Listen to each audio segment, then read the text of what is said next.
Approximately 680,000 federal workers reside in D.C., Virginia, and Maryland. On Wednesday, the Metropolitan Washington Council of Governments reported federal employment cutbacks led by DOGE affecting many of these employees.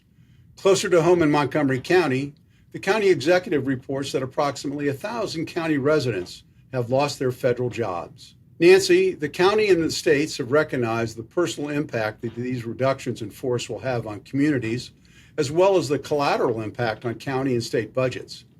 But in difficult economic times like we're in, can the county offer anything more than moral support for the employees who have lost their jobs?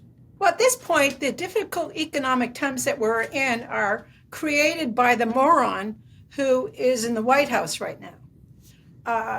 What are we supposed to do? I don't know. I don't think those numbers are accurate. It's not just federal employees that are losing their jobs. It's people with contracts, people working on contracts previously agreed to and approved by the government. All the folks who are like cleaning buildings, all the security people. We haven't begun to determine the impact of all of this. It's largely, I suppose, when unemployment claims get filed, then we'll have a sense of those employees. And remember, people who file for unemployment are supposed to do that where they work, not necessarily where they live.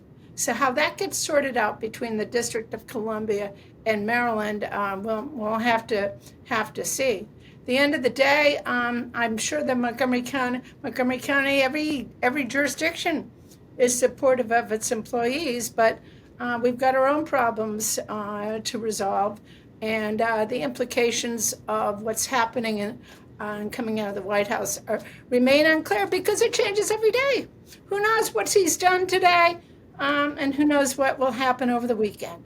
It's a mystery to everybody right now, and that's what's adding to the insecurity out there, the variation in the markets, and of course the fact that we have alienated every relationship we've had with every country pretty much in the world except for Mr. Putin. Well, Mark, obviously we're looking for a counterpoint here. Supporters of President Trump and the Department of Government Efficiency put forth that the national debt is some $36 trillion and growing by leaps and bounds, and that individually, each American taxpayer owes $323,000 of that debt. Now, as painful as these reductions in force may be, the country can't sustain the debt burden much longer, can it? No, it can't. And it's worth remembering that in the 90s, leading into the balanced budget that we had at the end of the 90s, Montgomery County and the Washington region went through a similar reduction in the number of federal employees that helped set the stage for reaching that balanced budget. Clearly, though, reducing the number of government employees is not enough. It's going to take a lot more because of the size of the deficit that we're currently dealing with. Well, Nancy, there are efforts about to try to slow down the process or even defeat the process that President Trump and the DOGE people are doing. Maryland Attorney General Anthony Brown has successfully challenged at the district court level several of these initiatives. But even so, the battle over whether the president has the authority to fire federal workers won't be resolved for months. In the meantime, how should the state government and the county government address these issues? Well, we're going to talk about the state budget, what they need to do. I mean, there are not a lot of resources available for these folks.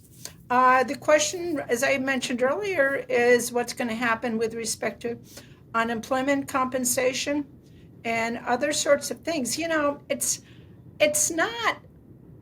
It's the irrationality of the process that is upsetting to people, the lack of attention to detail, this full sweep of getting rid of people for no reason, for lying about it. This is the troubling part. And again, as I mentioned, there's no way to predict what's going to happen today or tomorrow. We're only partway through Friday.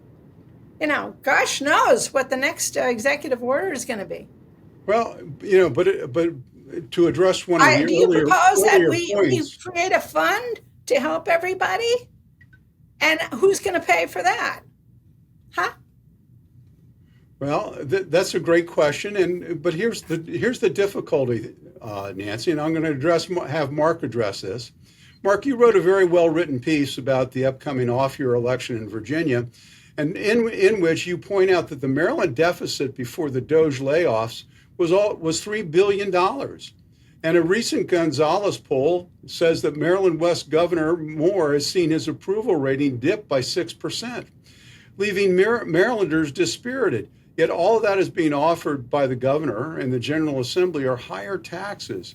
What else can be done? Well, I would point out, going on with that article, is that Virginia is in surplus and has had its revenues go beyond what they originally projected. Part of the challenge that we're talking about in Maryland is that Maryland's budget was effectively running on empty already compared with states around us. And that has left us in a much weaker position in order to deal with the challenges that Nancy described. And as a result, we're in a worse shape than the states that surround us. Well, we're going to talk about the budget deficit after our break. But clearly, there's a lot going on, and there's very strong differences of opinion between what the administration is doing and whether they're doing it appropriately. I mean, one has to feel for our fellow county residents and state residents who may or have lost their jobs, but the reality is we are facing a financial ruin if we don't do something. I'll just say the thing about budgets is, and the difference between the locals and the states and the feds, is that the states have always had to approve a balanced budget. That is not so for the federal government. Well, so we are going to eat whatever we have to eat in terms of reducing expenditures, scrambling to find additional revenue. That's standard. That happens all the time. They're going to have to be cut someplace. There'll probably be increases that they can stomach. We'll see. I don't think anybody's happy about the situation, and it's early. The budget season isn't over, so we'll see. Well, we will see, and we haven't completely abandoned the situation.